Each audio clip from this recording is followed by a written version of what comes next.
The Vancouver Park Board went ahead with its planned eviction for the people living in a small, long-standing encampment in Crab Park today.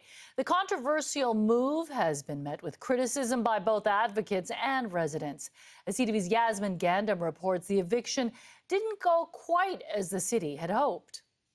Just 3 people remain living here at the Crab Park encampment. Obviously, we're taking our time with this to just make sure that we're giving folks there the time they need to pack down.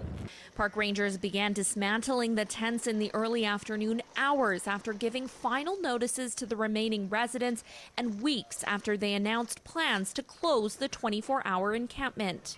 That's still our intent, is to get everyone in compliance by the end of day today. While those living here can still camp overnight, they must pack up their tents and any other structures every morning.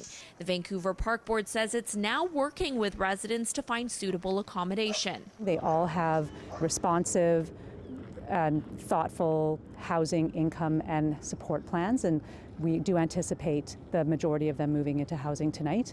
If there's anyone remaining, it's not because there weren't choices available to them.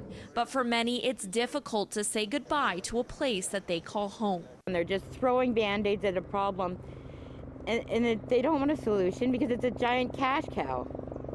Everybody's got their hand in the homeless cookie jar, and they're just cashing in on everybody else's misery.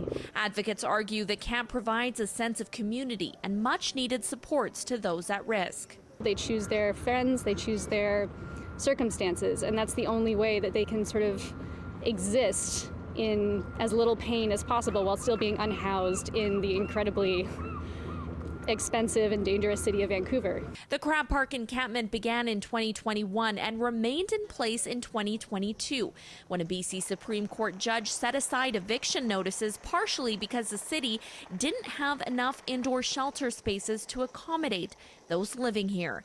Yasmin Gandam, CTV News, Vancouver.